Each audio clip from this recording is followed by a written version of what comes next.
Ada yang saya bisa bantu? Pak, Ulun mau ngambil hosti untuk perjamuan kudus. Ukur suhu tubuhnya dulu.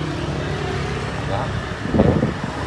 Baik, silahkan masuk ke dalam dulu, cuci tangan. Setelah itu bisa masuk mengambil hosti itu.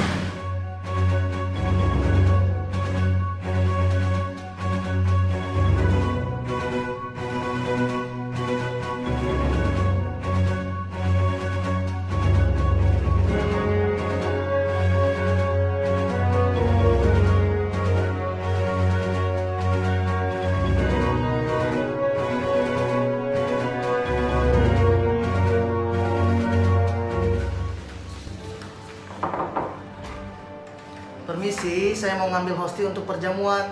Oke, silakan masuk.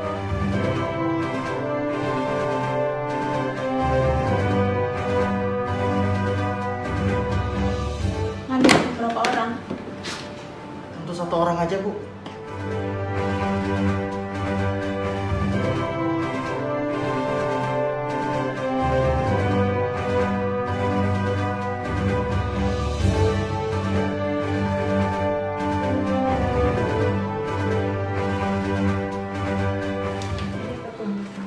Terima kasih, Bu. Bu, saya pulang dulu ya. Ya.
Panduan mengikuti dengan hikmat ibadah live streaming GKKA Indonesia Jemaat Banjarmasin yang tayang di YouTube channel GKKA Banjarmasin dengan jadwal tayang jam 9.30 pagi secara live dan 17.00 sore secara replay.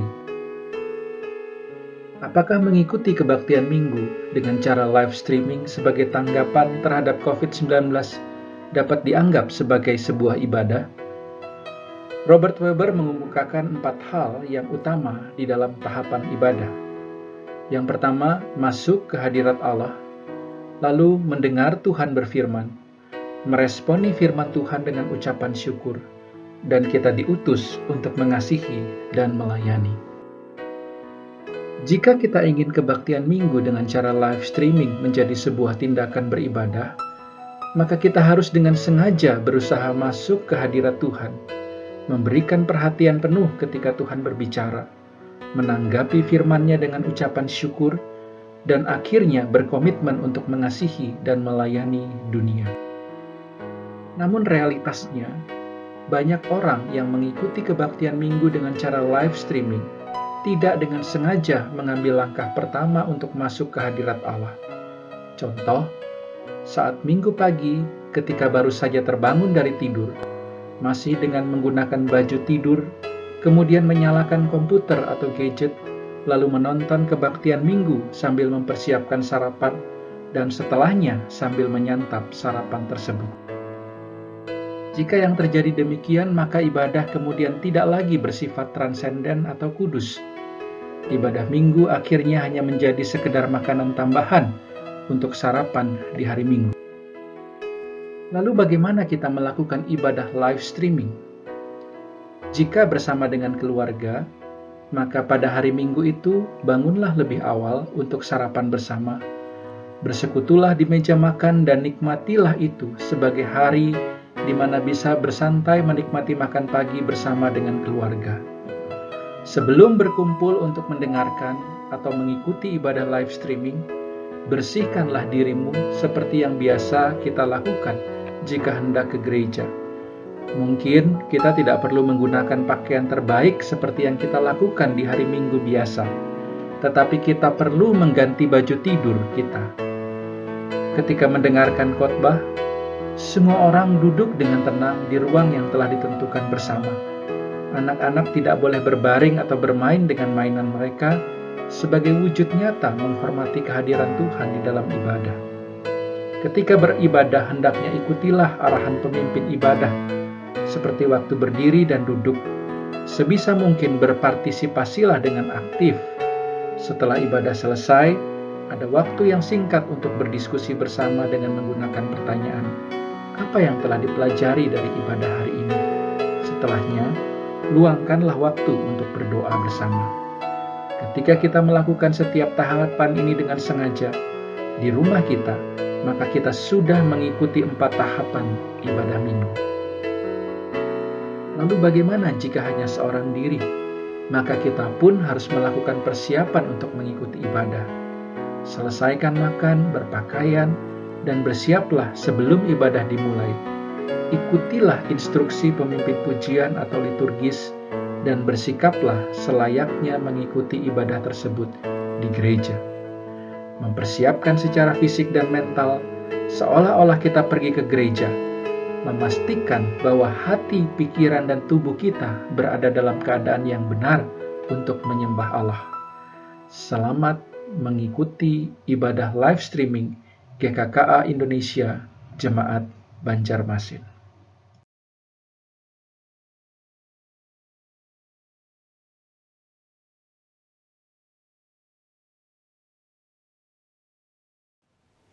Shalom jemaat Tuhan yang dikasihi dan mengasihi Tuhan kita Yesus Kristus. Tentunya ada sukacita yang boleh kita rasakan karena sampai saat ini kita masih diberi kesempatan untuk kita memenuhi undangan Tuhan untuk kita boleh beribadah bersama keluarga di rumah kita masing-masing. Itu adalah suatu anugerah yang luar biasa yang boleh kita rasakan. Sebelum kita masuk dalam ibadah kita, marilah kita mempersiapkan hati kita dan kita bersama-sama masuk dalam saat teduh.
Shalom saudaraku, selamat hari Minggu. Senang sekali pada hari ini kita boleh kembali berkumpul untuk boleh beribadah bersama-sama. Dengarkanlah panggilan beribadah kita. Ya Tuhan dan Allah kami, Engkau layak menerima puji-pujian dan hormat dan kuasa. Sebab Engkau telah menciptakan segala sesuatu dan karena kehendak-Mu semua itu ada dan diciptakan.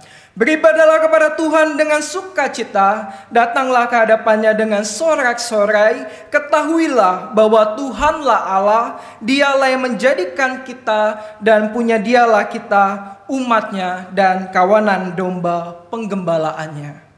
Ibadah kita pada hari ini kita buka dengan pengakuan, pertolongan kita adalah dalam nama Tuhan yang menjadikan langit dan bumi. Ibadah kita pada saat ini ditahbiskan dalam nama Allah Bapa, Putra, dan Roh Kudus.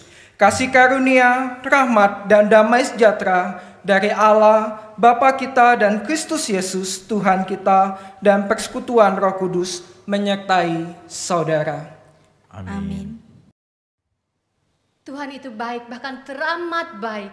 Tuhan begitu memelihara kehidupan kita, mengasihi kita. Apa yang dapat kita balas? Sudahkah kita memberikan waktu kita untuk mengucap syukur, memuji, memuliakan namanya? Inilah kesempatan bagi kita untuk kita memuji Dia, menyembah Dia. Saat ini, saat yang indah, bagaimana kita dapat memuji Dia, menyembah Dia.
Terima kasih Bapa buat waktu yang Kau berikan kepada kami. Jemaat Tuhan, kami persilakan untuk duduk. Saudaraku, mari pada saat ini kita bersama-sama datang kepada Tuhan.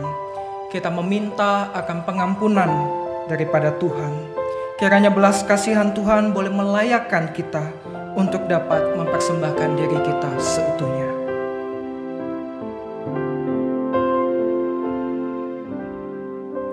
Dalam belas kasihan-Mu ya Tuhan, ampunilah kami.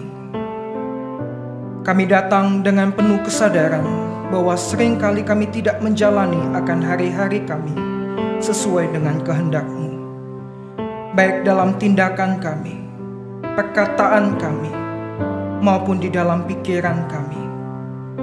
Seringkali kami bukan hanya mengecewakan Engkau, namun kerap kalipun kami melukai akan sesama kami. Bawalah kami untuk menyadari betapa rapuh dan lemahnya kami menjalani hari-hari kami. Seringkali daging kami begitu lemah sehingga kami memberikan respon yang salah untuk menghadapi akan kehidupan kami di tengah-tengah dunia dan waktu yang jahat ini. Tuhan, bawalah hati dan pikiran kami untuk boleh semakin mengenal-Mu, semakin dalam lagi, sehingga di dalam peperangan rohani kami melawan akan kedagingan kami boleh menemukan bahwa Tuhan ada di pihak kami, bahwa Roh Tuhan beserta dengan kami, bahwa Tuhan memberikan kemampuan kepada kami untuk melawan akan keinginan dosa kami. Kami rindu Tuhan, kami rindu untuk boleh hidup di dalam kemenangan demi kemenangan yang Kau berikan kepada kami, untuk mengatasi akan diri kami, mengatasi akan kedagingan kami. Biarkanlah oleh anugerah-Mu, berbelas kasihanlah kepada setiap kami. Dan biarkanlah setiap kami boleh dengan yakin berkata, dan boleh yakin menerima akan pengampunan yang Kau berikan kepada kami semua. Di dalam nama Tuhan Yesus Kristus, kami mengimaninya. Amin. Dengarkanlah berita anugerah kepada setiap kita. Akan tetapi Allah menunjukkan kasih-Nya kepada kita oleh karena Kristus telah mati untuk kita. Ketika kita masih berdosa, lebih-lebih karena kita sekarang telah dibenarkan oleh darah-Nya, kita pasti akan diselamatkan dari murka Allah. Jemaat Tuhan, kami persilakan untuk berdiri. Kita bersyukur bahwa dosa-dosa kita sudah diampuni dan kita telah menerima anugerah keselamatan. Dan untuk meresponi akan anugerah keselamatan, marilah kita memperbaharui komitmen kita, Mazmur 9 ayat 2 dan 3 yang kita ucapkan secara bersama-sama. Aku mau bersyukur kepada Tuhan dengan segenap hatiku. Aku mau menceritakan segala perbuatan-Mu yang ajaib. Aku mau bersuka cita dan bersukaria karena Engkau bermazmur bagi nama-Mu, ya Maha Tinggi. Jemaat Tuhan, kami persilakan untuk duduk. Jemaat Tuhan, inilah saat yang indah bagi kita untuk kita bersama-sama mendengarkan firman Tuhan dan merenungkannya. Itulah yang dikehendaki Tuhan di dalam hidup kita.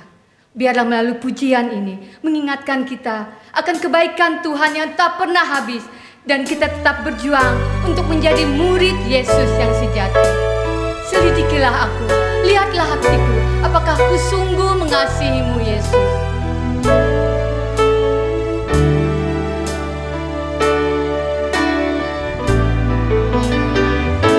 Selidiki aku, lihat hatiku, apakah kamu sungguh mengasihi-Mu Yesus. Kau yang Maha Tahu dan menilai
doa kita agar kita tetap setia untuk melayani Tuhan.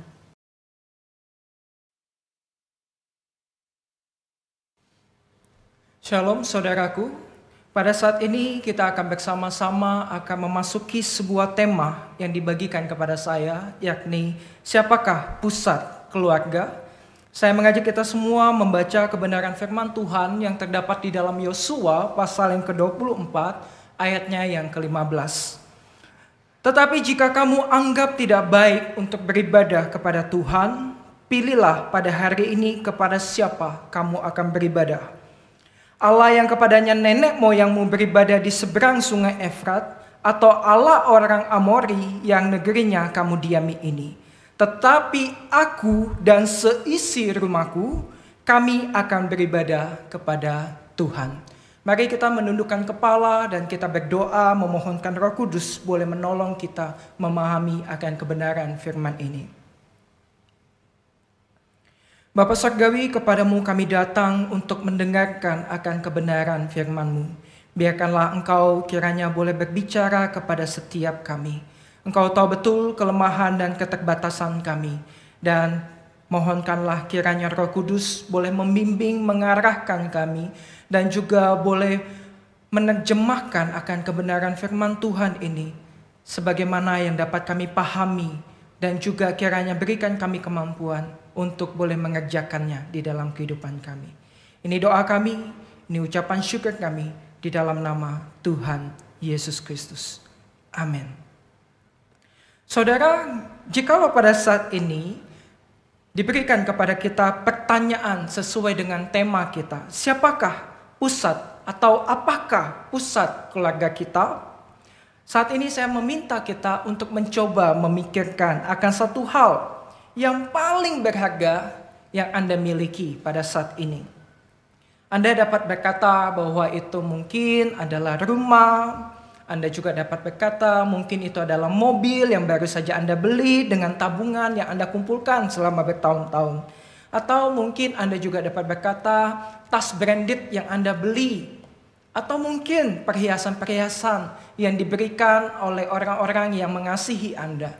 Apapun itu, Anda dapat memikirkannya. Satu hal yang paling berharga yang Anda miliki pada saat ini.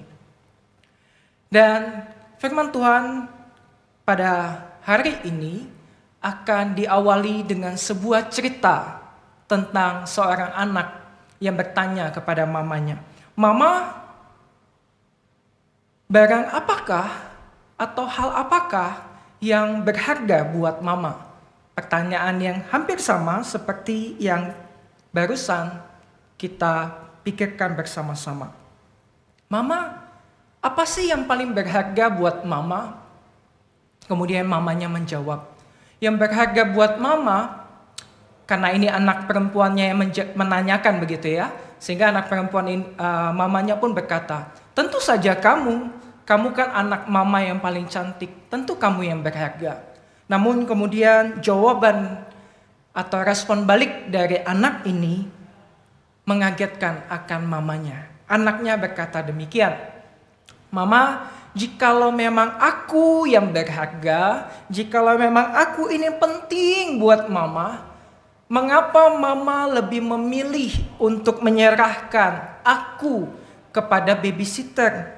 Kenapa mama lebih memilih menggendong tas mama daripada mama menggendong aku? Kenapa mama lebih memilih untuk mendekap tas mama daripada mama memilih aku?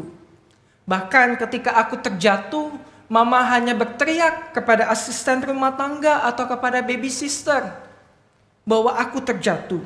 Tetapi kalau tas mama yang jatuh, mama dengan segera sigap, dengan cepat sekali, mama akan langsung loncat untuk menyelamatkan tas mama yang jatuh." Bukankah sangat ironis, Bapak dan Ibu? Dan cerita ini berlanjut dengan cerita yang lain. Yakni seorang istri bertanya kepada suaminya, "Papa, apakah yang paling penting buat papa sekarang ini?" Tetapi sang papa hanya terdiam dan menjawab dengan seadanya, Papa?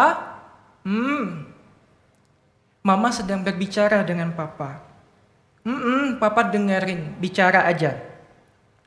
Apa yang berharga buat papa? Kemudian si suami menjawab, tentu saja keluarga kita. Mama, anak-anak, keluarga ini. Keluarga ini penting buat papa. Itu kenapa papa bekerja dengan keras, papa berusaha dengan sebisanya supaya keluarga ini boleh tercukupi. Kalian penting buat papa. Tetapi sang istri kemudian menjawab, Papa, apakah memang kami ini penting bagi papa? Ketika kami memanggil papa, papa hanya akan menjawab seadanya dengan iya, papa dengerin. Tetapi papa tidak memperhatikan apa yang sedang mama atau anak-anak sampaikan kepada papa. Tetapi apabila handphone papa berbunyi, papa akan dengan sigap, papa akan dengan sangat cepat meloncat ke tempat handphone itu berada dan kemudian menjawab panggilan tersebut. Dan papa akan menjawabnya dengan panjang lebar. Papa bisa ngobrol di handphone dengan waktu berjam-jam. Tetapi mengapa tidak dengan kami? Lalu apakah kami penting bagi papa? Saudaraku yang terkasih, kedua cerita ini menggambarkan bahwa setiap kita manusia adalah pribadi-pribadi yang memiliki ego, yang berfokus kepada dirinya. Jikalau kisah yang pertama, seorang anak ingin mendapatkan perhatian dari mamanya, yang kadang tidak lebih dari hanya sekedar atau seharga tas mewah yang dimiliki oleh mamanya. Atau yang tadi, seorang istri yang sedang mengharapkan akan perhatian daripada suaminya. Namun seringkali apa yang kita pikirkan, apa yang kita rasakan ternyata bisa salah. Dan ketika seseorang atau anggota keluarga kita mengkonfirmasi kepada kita, apakah aku penting bagimu? Kita menjawab penting. Tetapi sulit sekali bagi kita untuk betul-betul menyelaraskan antara perkataan kita dengan apa yang kita kerjakan sejauh ini. Saudaraku, setiap kita punya keegoan. Setiap kita ingin menjadi pusat perhatian di dalam keluarga kita dan mungkin di dalam lingkungan pekerjaan kita dan bahkan di tengah-tengah dunia kita. Kita ingin jadi pusat perhatian. Kita ingin jadi pusat dari segala kehidupan di tengah-tengah dunia ini. Inilah keegoan daripada manusia. Namun, keegoan daripada kita manusia ini ternyata dipengaruhi oleh kebutuhan-kebutuhan yang hadir di dalam diri kita. Kalau tadi kita menyimak cerita tentang seorang anak perempuan kepada mamanya yang membutuhkan perhatian, yang membutuhkan kasih sayang daripada mamanya. Atau tadi kita juga menyimak kebutuhan dari seorang istri, kebutuhan untuk bisa berbicara, ngobrol dengan suaminya. Kebutuhan untuk dicintai. Atau mungkin ada kebutuhan yang lain.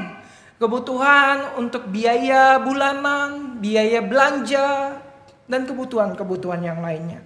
Dan seorang pakar yang bernama Abraham Maslow mengatakan bahwa setiap kita manusia memiliki kebutuhan-kebutuhannya. Dan dia memberikan satu teori tentang hierarki akan kebutuhan.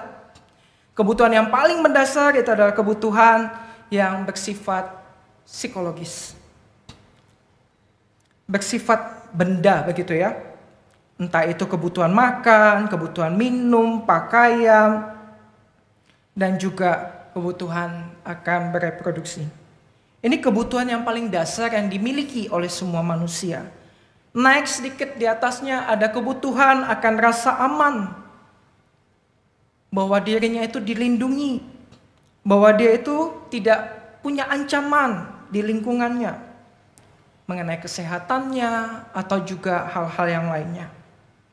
Atau kebutuhan yang selanjutnya adalah kebutuhan untuk cinta dan juga dimiliki atau cinta dan dicintai. Ini berkaitan dengan relasi. Atau kebutuhan yang selanjutnya adalah kebutuhan akan harga dirinya. Dan kebutuhan yang paling tinggi yang belum tentu dimiliki oleh semua orang atau dicapai oleh semua orang adalah kebutuhan untuk mengaktualisasi diri. Saudaraku, setiap kita punya kebutuhan dan setiap kita adalah manusia yang berdosa, yang sudah rusak oleh dosa. Setiap kita punya celah untuk menghidupkan akan kedagingan kita, yakni celah untuk menjadi manusia yang selalu ingin menjadi pusat akan kehidupan ini. Jikalau kita tidak mendapatkan akan kebutuhan-kebutuhan ini, seringkali kita menjadi frustasi, kita menjadi marah, dan kemudian kita berkata kepada Tuhan, Tuhan ini tidak adil. Tetapi kita perlu memperhatikan Bapak Ibu, Saudaraku, bahwa setiap kita mempunyai kebutuhannya masing-masing. Ada orang yang kebutuhannya baru sekedar hanya ada di dasar. Kebutuhan tentang makan, minum, uang, dan segalanya. Tetapi ada orang yang sudah tidak perlu memikirkan akan kebutuhan dasar ini. Yang dia butuhkan adalah perasaan aman, nyaman, tentram, terlindungi. Tetapi ada juga orang yang kebutuhannya adalah kebutuhan untuk mencintai dan dicintai. Dan juga ada orang yang kebutuhannya adalah mengenai harga dirinya, kebanggaannya, pride yang ada di dalam dirinya. Dan setiap kita memiliki akan celah di dalam diri kita. Apakah yang menjadi kebutuhan kita di tengah-tengah keluarga kita? Sehingga ketika kita mengenali kebutuhan kita, kita akan mulai menemukan siapa kita sebenarnya. Dan siapa pusat di dalam keluarga ini. Apakah melulu tentang anak? Apakah melulu tentang papa? Apakah selalu tentang mama? Apakah selalu tentang orang tua, kakek, nenek yang sedang sakit-sakitan? Siapa pusat di dalam keluarga kita? Siapa yang mengambil perhatian di dalam keluarga kita? Siapa yang menjadi pusat di dalam keluarga kita? Sebuah cerita tentang Asiles. Asiles ini adalah anak dari seorang dewi menurut kisah yang dituturkan dalam buku Iliad dan juga Odyssey, karya dari Homer. Kita tentu saja tidak mempercayai mitologi ataupun cerita-cerita karangan ini. Namun cerita ini boleh menolong kita untuk mengenali kebenaran yang saat ini sekiranya dapat kita pahami melalui cerita Asiles ini. Asiles adalah anak dari Nimfa Thetis dan juga Peleus. Nimfa Thetis adalah seorang dewi laut yang begitu cantik masuk ke dalam jajaran 50 anak dari dewa-dewi penguasa lautan. Ketika Thetis ini hidup gitu-gitu ya, begitu cantik, begitu rupawan, dewa Zeus dan Poseidon itu sangat mengagunginya dan pengen menjadikan Thetis ini sebagai istri. Tetapi Zeus dan juga Poseidon mundur langkahnya untuk menjadikan Thetis sebagai istrinya. Mengapa? Karena baik Zeus maupun Poseidon mendengarkan sebuah cerita ramalan bahwa anak dari Thetis adalah pribadi yang akan lebih kuat daripada papanya atau ayahnya. Jadi siapapun papanya, siapapun ayahnya, menurut ramalan itu, anak dari Thetis bersama dengan suaminya akan jadi pribadi yang lebih kuat daripada papanya. Sehingga Zeus dan juga Poseidon memilih untuk mundur dari niatnya mempersunting Thetis sebagai istrinya. Apa yang dapat kita lihat dari Zeus dan Poseidon? Ketika mereka mendengar akan ramalan bahwa mereka jika menikahi Thetis akan mendapatkan seorang anak yang lebih hebat daripada mereka. Zeus dan juga Poseidon mundur karena mereka tidak mau pribadi mereka menjadi orang nomor 2 atau pribadi nomor 2 atau pribadi-pribadi yang kesekian. Mereka tidak rela untuk kehilangan akan posisi terkuat yang kelak akan dimiliki oleh anak Tetis. Sehingga mereka memilih mundur. Dan akhirnya Tetis berjumpa dengan Peleus, anak dari seorang raja, yang mempersunting dia sebagai istrinya dan melahirkan akan Aksiles. Aksiles sendiri bukanlah dewa, tetapi menurut cerita dia adalah setengah dewa. Mengapa dia setengah dewa? Oleh karena Tetis menikahi akan Peleus yang bukan dewa. Sehingga ada bagian di dalam dirinya yang immortal, yang tidak kekal, yang separuh saja dewa, separuh manusia. Dan Tetis begitu mengasihi akan Aksiles, sehingga Aksiles memilih untuk berusaha menyempurnakan akan Aksiles. Tetis mengambil Aksiles sewaktu kecil dan kemudian menyemplungkannya di sungai Styx dengan harapan bahwa Aksiles akan menjadi kekal. Aksiles akan memiliki sifat kedewaan dan juga menghilangkan akan sifat kemanusiaannya. Namun ketika Tetis menyemplungkan akan Aksiles ke dalam sungai Styx ini, Tetis memegang kaki atau tumit daripada Aksiles sehingga tidak semuanya terendam daripada sungai Styx itu. Sehingga Aksiles ketika ditarik keluar memiliki sifat kedewaan namun tidak pada bagian tumitnya. Sehingga dia dikatakan setengah dewa. Aksiles adalah seorang prajurit yang begitu luar biasa. Yang kalau Bapak Ibu atau Saudara pernah dengar, pernah nonton begitu ya. Film daripada Perang Troya atau Troy. Maka Bapak Ibu akan menemukan bahwa Aksiles adalah pribadi yang luar biasa. Bagi Tetis, Aksiles adalah segalanya. Bagi Tetis, Aksiles adalah pusat kehidupannya. Bagi Tetis, anaknya adalah segala-galanya. Sehingga Tetis mengupayakan, mengusahakan yang terbaik bagi Aksiles. Supaya dia tidak mati. Dan bahkan ketika Aksiles mendapatkan ramalan dia akan mati di sebuah perang Troya, Tetis mengambil Aksiles dan menyembunyikan Aksiles ke tempat yang lain. Tetis mengupayakan banyak hal supaya kapal-kapal perang yang menuju Troya dan menuju ke sekitarnya itu jangan sampai tiba di Troya. Dia melakukan banyak hal. Dan bahkan Tetis menyembunyikan Aksiles dengan menyambarkannya menjadi seorang wanita. Hanya supaya Aksiles tidak terlibat di dalam peperangan. Aksiles menjadi pusat daripada kehidupan yang dimiliki oleh Tetis dan juga Peleus. Bahkan Peleus dan Tetis berdebat dan mengalami konflik oleh karena penanganan yang dilakukan oleh Tetis yang tidak sepaham dengan Peleus atau suaminya. Dan ketika Aksiles menjadi dewasa, Aksiles mengikuti begitu banyak perang dan menang dengan gagah perkasa. Tiba pada waktunya di mana Aksiles mendengar bahwa sahabat terbaiknya, Patroclus, itu mati di tangan Troya di dalam perang itu. Aksiles dengan begitu cepat meloncat, berlari menuju peperangan untuk membalaskan dendam daripada sahabatnya yang mati, yakni Patroclus. Bagi Aksiles, Patroclus atau sahabatnya ini adalah pribadi yang sangat penting.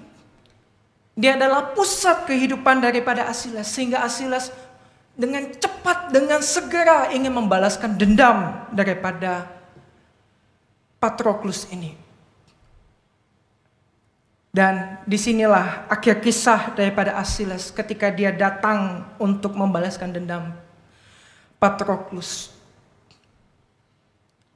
Dia mengalami kematian ketika dia ingin membalaskan dendam daripada sahabatnya yang mati di dalam peperangan.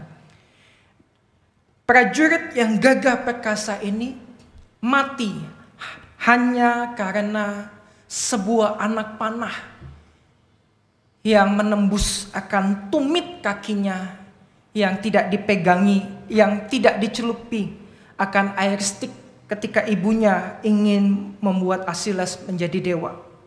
Bagian kaki, bagian yang manusia, bagian kedagingan daripada Asilas ini mendapatkan akan anak panah, dan seketika di tempat Asilas mati di sana. Seorang prajurit yang gagah perkasa mati di tangan prajurit yang biasa-biasa yang bernama Paris. Dewa, setengah dewa yang mati di tangan prajurit. Asilas yang begitu luar biasa kuat, tetapi memiliki kelemahan di ujung tumitnya yang kita kenal sekarang di dunia medis sebagai Achilles tendon, atau bagian di tumit kita. Achilles itu titik lemah atau titik terawan yang dimiliki oleh kita manusia. Ini adalah titik terawan yang dimiliki oleh Achilles. Achilles yang begitu luar biasa tetapi punya kelemahan. Dan ketika kelemahan itu disentuh, dan seketika juga dia menjadi mati. Saudaraku, inilah yang dapat kita tangkap dari cerita ini, bahwa setiap kita harus berhati-hati. Tidak ada gading yang tidak retak. Demikian dengan keluarga yang menjadi topik pembicaraan kita hari ini. Tidak ada gading yang tidak retak. Demikian tidak ada keluarga yang sempurna. Kita harus berhati-hati oleh karena iblis bekerja dengan cerdas untuk menghancurkan titik-titik kelemahan kita. Titik kelemahan kita bisa apa saja. Kalau tadi Maslow menyampaikan bahwa setiap kita punya kebutuhan, dan ketika kebutuhan itu tidak tercapai, hal itu akan membuat kehidupan kita menjadi susah. Kita akan merasa frustasi, kita akan marah, dan akan menghadirkan begitu banyak masalah di dalam kehidupan kita. Saudaraku, titik kelemahan kita atau Achilles kita itu bisa berupa apa saja. Mungkin keuangan di dalam rumah kita. Mungkin salah satu anggota keluarga yang kita kasihi. Mungkin relasi kita. Atau apapun itu yang dapat menjadi pusat kehidupan kita. Dan ketika pusat kehidupan kita itu diganggu atau dikacaukan oleh iblis, seketika keluarga kita dapat menjadi berantakan. Keluarga kita dapat menjadi hancur. Konflik dapat hadir di dalam keluarga kita. Persoalan demi persoalan dapat hadir, mengetok pintu rumah kita. Oleh karena kita tidak hati-hati dengan titik-titik kelemahan kita, yang secara tidak kita sadari itu menjadi pusat di dalam kehidupan keluarga kita.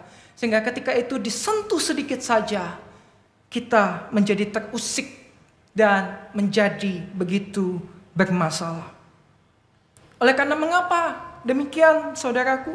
Kalau firman Tuhan di awal disampaikan oleh Yosua, tetapi aku dan seisi rumahku, kami akan beribadah kepada Tuhan. Pada saat itu Yosua menyampaikan kepada bangsa Israel mengenai siapa yang harus menjadi pusat kehidupan di dalam rumah-rumah akan orang-orang Israel.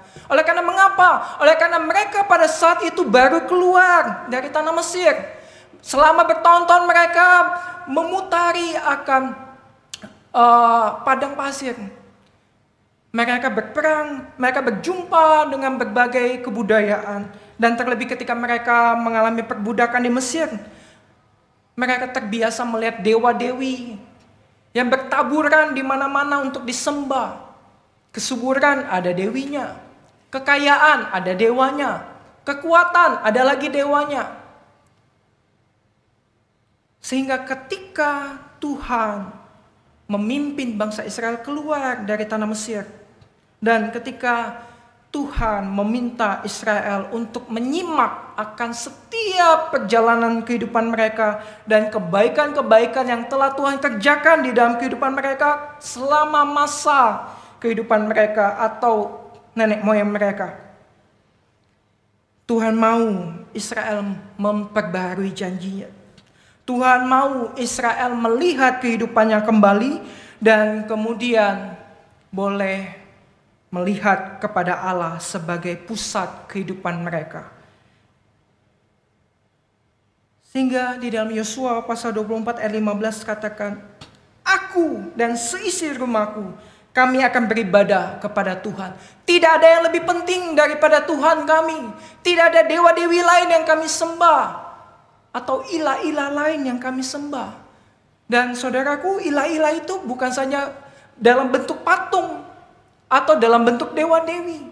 Ilah-ilah itu bisa dalam bentuk kebutuhan-kebutuhan hidup kita. Kebutuhan yang tadi Abraham Maslow sampaikan kepada kita. Bahkan cinta di dalam keluarga pun dapat menjadi ilah yang menjauhkan kita daripada keluarga, daripada Tuhan kita. Kita harus hati-hati. Oleh karena Tuhan Yesus di dalam Matius pasal ke-6 ayat ke-21 menyampaikan, karena di mana hartamu berada, di situ juga hatimu berada. Ini dalam konteks mengumpulkan harta, Bapak Ibu. Dan di dalam konteksnya menyampaikan bahwa kita tidak bisa menyembah kepada dua Tuhan. Karena kita akan berat sebelah. Itulah mengapa kita harus memusatkan akan kehidupan kita kepada Tuhan. Bukan kepada kebutuhan diri kita. Atau bukan kepada pusat keluarga kita yang selama ini kita kenali sebagai anak kita. Atau suami kita. Atau pekerjaan kita.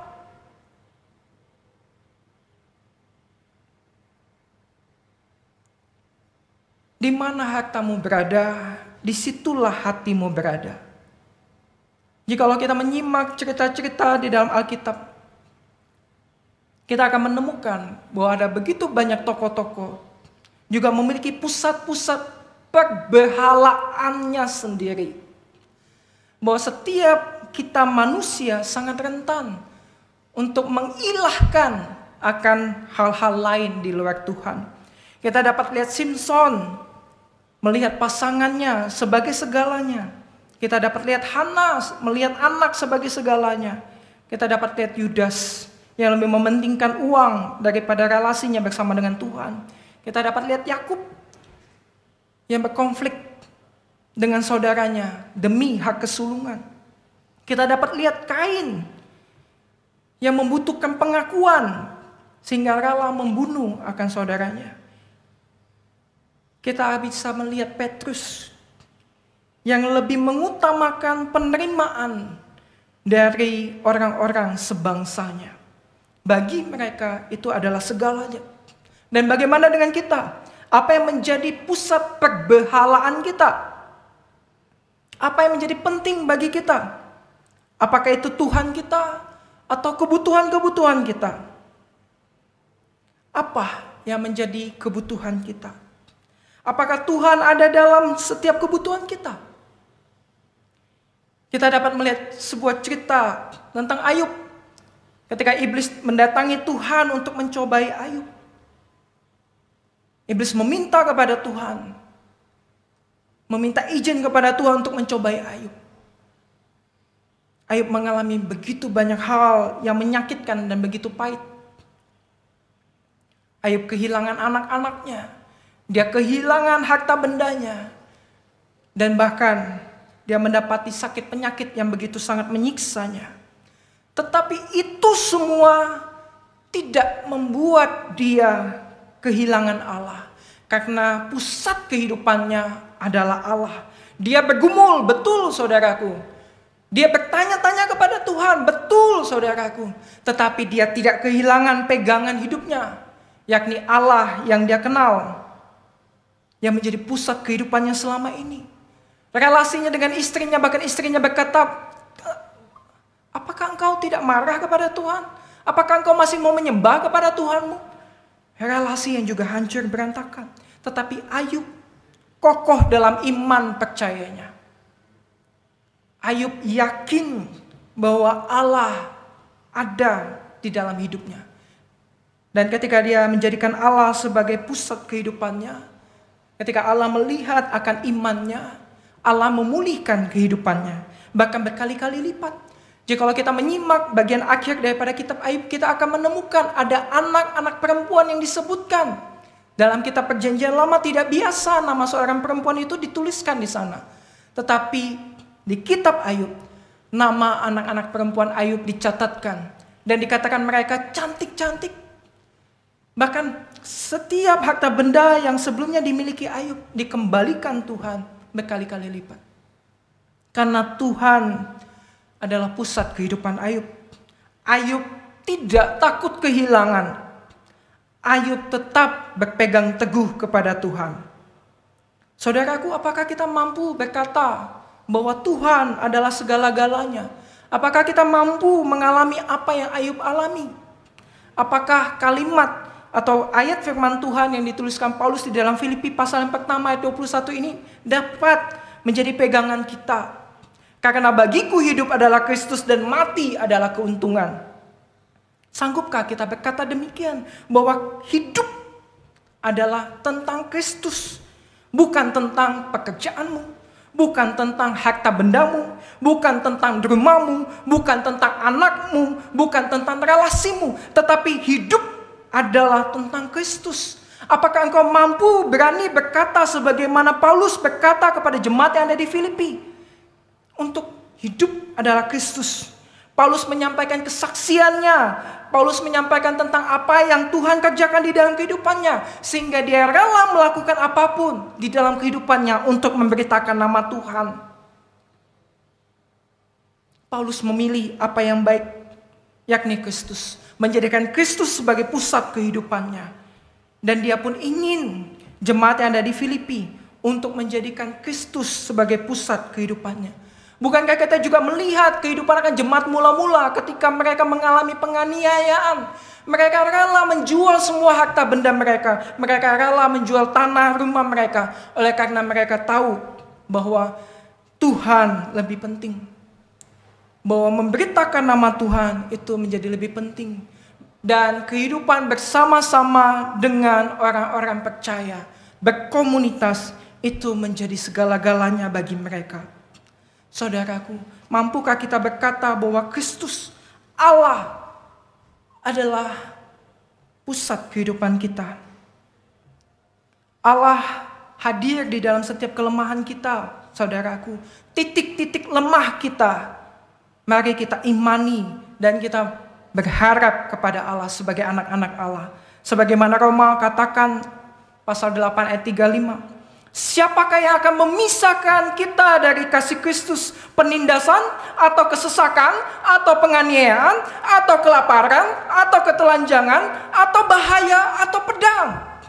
Tidak ada yang dapat memisahkan kita daripada kasih Kristus. Saudaraku, apapun yang terjadi, biarkanlah Kristus tetap menjadi pusat kehidupan kita. Biarkanlah Allah sungguh-sungguh menjadi pribadi yang menjadi fokus daripada kehidupan kita dan keluarga kita. Apapun yang terjadi, saudaraku, tetaplah menempel kepada Tuhan sebagaimana Yohanes katakan. Tuhan Yesus katakan di dalam Yohanes, tinggallah di dalam aku dan aku di dalam kamu. Sama seperti ranting tidak dapat berbuah dari dirinya sendiri kalau ia tidak tinggal pada pokok anggur. Demikian juga kamu tidak berbuah jikalau kamu tidak tinggal di dalam aku. Saudaraku, mari jadikan Tuhan sebagai pusat kehidupanmu. Menempel kepada Tuhan. Sehingga tidak ada satupun situasi, kondisi yang dapat memisahkan kita daripada kasih Tuhan. Yang dapat memisahkan kita dari relasi kita bersama dengan Tuhan. Karena kita menempel, kita mendengar akan kemauan Tuhan. Kita mengikuti akan setiap kehendak Tuhan untuk dikerjakan di dalam keluarga kita. Karena kita tahu suara Tuhan di dalam kehidupan keluarga kita. Saudaraku, mari kita terus menempel di dalam Tuhan. Situasi pada saat ini begitu berat. Begitu banyak keluarga yang mengalami akan kondisi yang tidak menyenangkan dalam masa pandemi ini. Kehidupan keluarga dapat menjadi sangat berat, saudara. Namun, jika Kristus ada di tengah-tengahnya, menjadi pusat kehidupan kita, maka kehidupan keluarga kita akan menjadi berkat Apapun titik-titik kelemahanmu, apapun yang menjadi pusat kehidupanmu yang sebelumnya, mari bawa kepada Tuhan, persembahkan kepada Tuhan, persembahkan semua hal-hal yang kau anggap penting sebelumnya, persembahkan kepada Tuhan. Dan kalau engkau persembahkan kepada Tuhan, Tuhan akan menjagainya untukmu. Tuhan akan membuat engkau terus menempel kepadanya. Tuhan akan membuat engkau untuk terus bertumbuh di dalamnya. Tidak ada satu situasi pun yang akan mampu memisahkan kita daripada kasih Tuhan. Kalau kita mau menyerahkan semua pusat-pusat kehidupan keluarga kita sebelumnya ke dalam Tuhan. Biarkanlah Kristus hadir di tengah-tengah keluarga kita. Kristus hadir di tengah-tengah kehidupan kita. Mari kita berdoa. Bapa Surgawi, tolonglah kami menyadari betul bahwa setiap kami memiliki titik-titik kelemahan kami, yang mana jikalau disentuh atau diganggu oleh iblis, maka kami sadari hancurlah kehidupan kami. Dan biarkanlah hari ini kami boleh datang kepadamu menyerahkan semua pusat-pusat kehidupan kami selama ini hanya kepada Engkau saja ya Tuhan. Sehingga kami dapat berkata, bagi kami hidup adalah Kristus. Biarkanlah Kristus boleh bertatah di dalam diri kami dan juga keluarga kami. Biarkanlah Roh Kudus boleh mengarahkan kami, sehingga kami boleh melihat kepada Tuhan saja. Situasi kehidupan kami boleh menjadi kacau. Kehidupan kami boleh menjadi begitu berat. Tetapi ajari kami untuk melihat bahwa titik-titik kelemahan kami telah kami serahkan kepada Tuhan. Dan biarkanlah melalui setiap kelemahan-kelemahan kami ini, kekuatan Tuhan dan kemuliaan Tuhan semakin nyata hadir di dalam diri kami. Ini doa kami ya Tuhan. Ini ucapan syukur kami. Roh Kudus tolonglah kami. Di dalam nama Tuhan Yesus Kristus. Amin. Saudaraku, untuk proyek ketaatan kita minggu ini, ketika kita sudah mengenali akan pusat-pusat kehidupan kita dan kita mau serahkan kepada Tuhan dan menjadikan Tuhan sebagai pusat daripada kehidupan keluarga kita, mari bersama-sama kita mengadakan proyek ketaatan kita dengan proyek ketaatan sehari bersama. Jadi saudara dapat membuat jadwal begitu ya. Saudara dapat membuat sehari bersama dengan pasangan. Saudara dapat melakukan banyak kegiatan di sana. Saudara bisa mengajak untuk dinner ataupun melakukan hal-hal yang lain bersama-sama. Itu untuk pasangan. Saudara juga dapat membuat jadwal di hari yang lain, sehari bersama dengan orang tua atau mungkin opa, oma, kakek, nenek yang ada di rumah. Dan kemudian di hari yang lain, saudara dapat juga melakukan sehari bersama anak atau cucu. Dan kemudian dengan anggota-anggota keluarga yang lain. Bagi saudara yang mungkin saat ini tinggal seorang diri, saudara dapat melakukan proyek sehari bersama ini dengan metode online begitu ya. Saudara mungkin dapat video call, misalnya hari Senin, saudara ingin video call papa. Nanti hari Selasa, saudara dapat video call mama, atau Rabu dapat video call saudara yang lain, entah kakak, adik, atau cece, atau koko yang lainnya.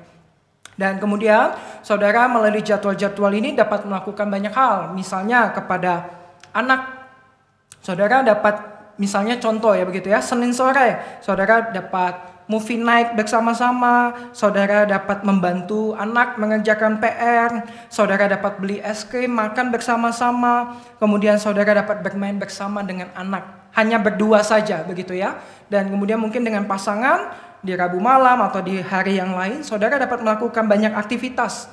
Dan mari kita berdoa supaya saudara dimampukan Tuhan untuk memiliki ide-ide dan juga kreativitas untuk melakukannya bersama-sama dengan anggota keluarga yang lain. Suami kepada istri, istri kepada suami, ayah kepada anak, anak kepada orang tua, anak kepada saudara dan yang lainnya. Saudara, mari kita minta hikmat Tuhan supaya dapat mengerjakan proyek ini, sehingga kita dapat membawa anggota-anggota keluarga kita yang mungkin adalah pusat kehidupan kita ini untuk menyadari juga bahwa Tuhan hadir di tengah-tengah keluarga kita dan bahwa Tuhan meminta kita untuk boleh membangun cinta di dalam keluarga kita sehingga Tuhan menjadi pusat atas segalanya di dalam kehidupan keluarga kita dan kita boleh menghadirkan Tuhan di dalam proyek ketaatan ini. Misalnya kepada pasangan, saudara dapat mengingat ikrar janji pernikahan yang pernah diikrarkan atau disampaikan ketika Bapak Ibu menikah, atau kepada orang tua, saudara dapat menghadirkan Tuhan dengan cara mengingat kenangan yang baik dan mengucap syukur atasnya bahwa mereka telah membesarkan saudara dengan baik. Atau kepada anak, ingatlah momen-momen ketika anak lahir dan juga ketika penyerahan anak, baptisan anak. Saudara dapat mengingatnya dan menghadirkan Tuhan di tengah-tengahnya sehingga setiap anggota-anggota keluarga ini dapat melihat bahwa mereka berharga oleh karena mereka terlebih dahulu berharga di mata Tuhan dan Tuhan minta kepada setiap kita untuk juga mengasihi mereka. Ini proyek ketaatan kita, mari kita lakukan bersama-sama dengan mengimani Tuhan akan memberikan kita kemampuan melakukan proyek ketaatan ini. Jemaat Tuhan, kami persilakan untuk berdiri.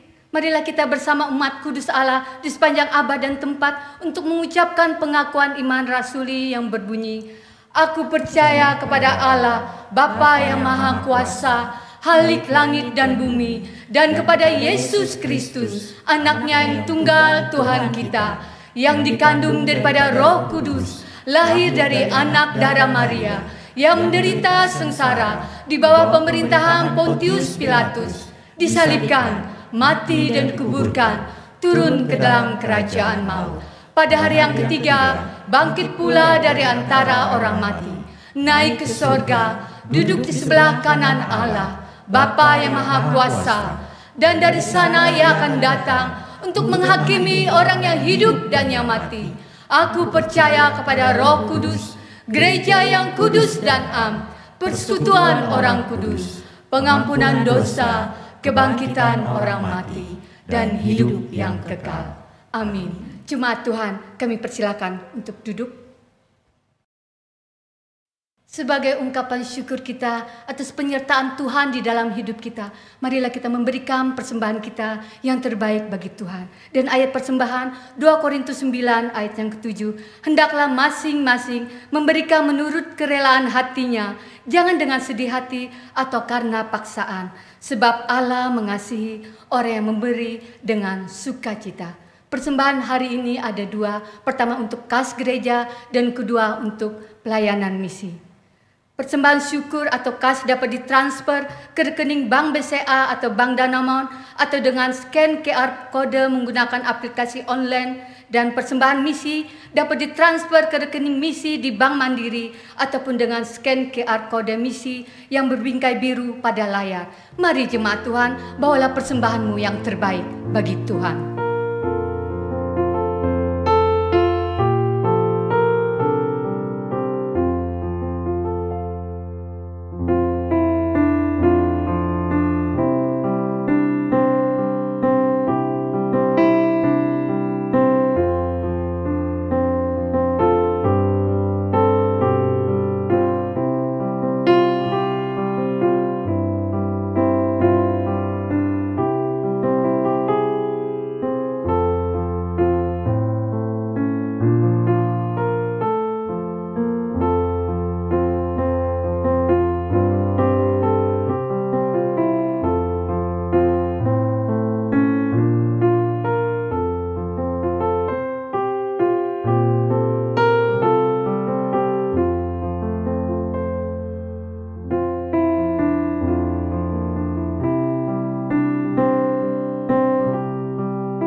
Mari bersama-sama kita menaikkan doa untuk persembahan yang telah terkumpul dan juga kita akan bersama-sama bersafaat. Tuhan, kami berterima kasih atas pemeliharaan-Mu meski kami tahu situasi kami tidaklah mudah. Namun Engkau terus menolong kami untuk selalu dapat melihat kebaikan demi kebaikan-Mu yang mengalir di dalam kehidupan kami. Kami mengucap syukur atasnya ya Tuhan. Dan saat ini kami membawa akan persembahan kami. Berkatilah dan tolonglah setiap anak-anak-Mu yang Engkau percayakan untuk mengelolanya, sehingga pekerjaan di gereja ini pun terus dapat berjalan dan dapat menjangkau akan jiwa-jiwa untuk semakin mengenal nama-Mu. Lihatlah juga Tuhan kepada setiap anak-anak-Mu yang di dalam ketulusan hatinya memberi. Tolonglah mereka dalam setiap usaha, pekerjaan, dan biarkanlah melalui kehidupan mereka, kiranya juga Tuhan memperkenan mereka untuk boleh menjadi saksi Tuhan, untuk memuliakan nama Tuhan. Dan saat ini kami berdoa ya Tuhan, untuk bidang misi yang ada di dalam gereja ini. Kiranya Engkau boleh memakai setiap pengurus dan diaken yang mengatur akan bidang misi ini. Kiranya Engkau boleh menolong mereka. Setiap mereka boleh dipakai Tuhan untuk menjangkau jiwa lebih banyak lagi. Kiranya Tuhan menghadirkan kreativitas, ide-ide bagi mereka untuk boleh membuka akan relasi di luar. Sehingga melalui relasi-relasi ini, setiap orang-orang yang mereka temui boleh mereka jangkau untuk diperkenalkan kepada Tuhan. Dan juga kami berdoa ya Bapa untuk setiap lembaga-lembaga Kristen dimanapun berada. Rumah sakit, sekolah, dan juga berbagai akan kegiatan-kegiatan misi yang dilakukan mengatasnamakan dan membawa akan nama-Mu. Kiranya Engkau juga boleh memakai akan lembaga-lembaga ini. Sehingga melalui lembaga, sekolah, rumah sakit ini, anak-anak Tuhan boleh dijangkau masuk untuk boleh semakin mengenal Tuhan. Jiwa-jiwa baru boleh diperkenalkan kepada Tuhan. Dan melalui bidang misi ini, nama Tuhan boleh semakin lagi dimuliakan. Dan secara khusus juga kepada setiap jemaat yang ada di gereja ini. Kiranya juga Tuhan berikan hati untuk boleh bermisi. Hati untuk boleh terbeban kepada setiap mereka yang belum mengenal Tuhan. Kami mulai kiranya melalui lingkaran yang paling dalam. Mungkin ada di antara orang tua kami, sanak saudara kami yang belum mengenal Tuhan. Biarkanlah Engkau menanamkan hati bagi kami untuk boleh terbeban untuk menginjili mereka. Biarkanlah setiap jemaat yang ada di gereja ini, setiap mereka boleh dinyalakan akan api misi untuk boleh menjangkau pribadi-pribadi yang belum mengenal-Mu ini. Ini doa kami, kiranya Tuhan boleh menolong akan setiap pergumulan daripada penginjilan di dalam gereja ini. Dan biarkanlah melalui doa ini, setiap kami juga boleh dikuatkan untuk terus boleh bersaksi dimanapun kami berada. Kami tutup doa kami ini dengan doa yang Tuhan ajarkan kepada setiap kami. Bapa kami yang di surga, dikuduskanlah nama-Mu. Datanglah kerajaan-Mu, jadilah kehendak-Mu di bumi seperti di surga. Berikanlah kami pada hari ini makanan kami yang secukupnya. Dan ampunilah kami akan kesalahan kami, seperti kami juga mengampuni orang yang bersalah kepada kami. Dan janganlah membawa kami ke dalam pencobaan, tetapi lepaskanlah kami daripada yang jahat. Karena Engkaulah yang mempunyai kerajaan dan kuasa dan kemuliaan sampai selama-lamanya. Amin. Saudaraku, setiap kita telah mendengar akan firman Tuhan, arahkanlah hatimu kepada Tuhan. Pergilah ke dalam dunia dengan damai, milikilah keberanian, pertahankanlah apa yang baik, jangan lakukan yang jahat.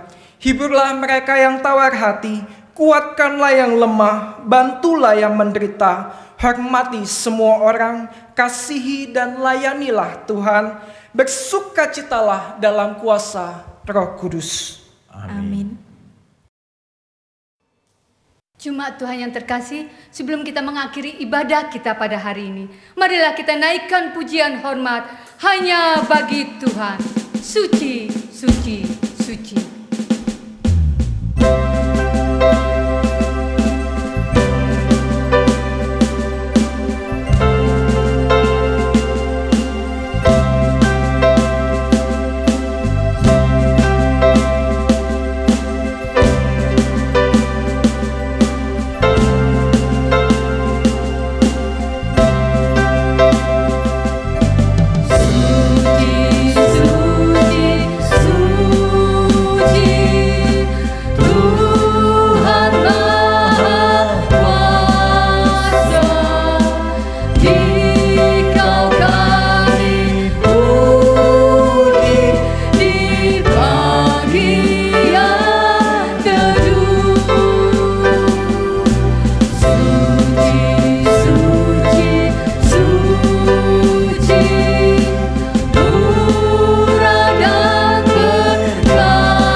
Mari bersama kita membawa akan berkat daripada Tuhan. Tuhan memberkati kita dan melindungi kita. Tuhan menyinari kita dengan wajah-Nya dan memberi kita kasih karunia. Tuhan menghadapkan wajah-Nya kepada kita dan memberi kita damai sejahtera.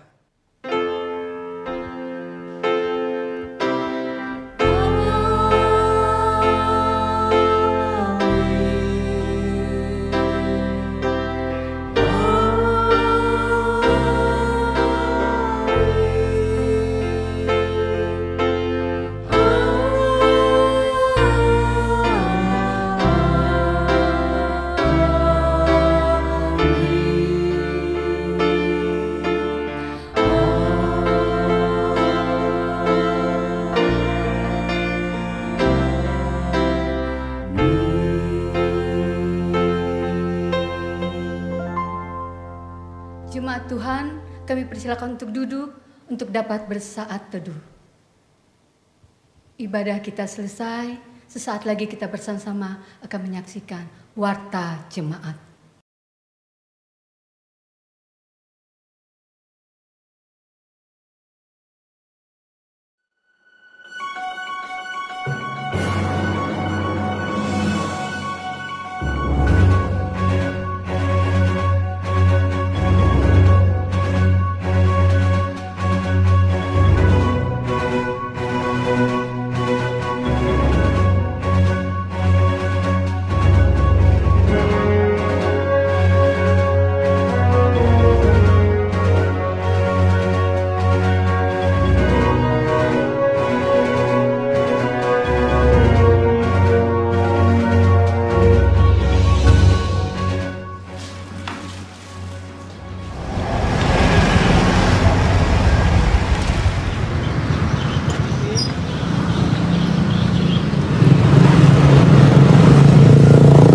Ada yang saya bisa bantu? Pak, Ulun mau ngambil hosti untuk perjamuan kudus. Ukur suhu tubuhnya dulu. Ya. Baik, silahkan masuk ke dalam dulu, cuci tangan. Setelah itu bisa masuk mengambil hosti itu.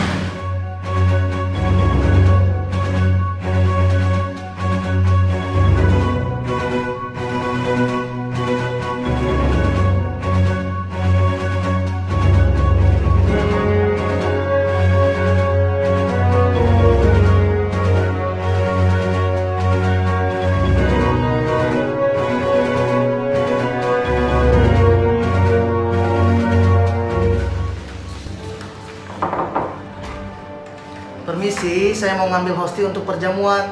Oke, silakan masuk.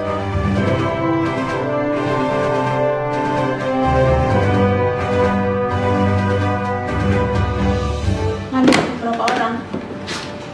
Untuk satu orang aja, Bu.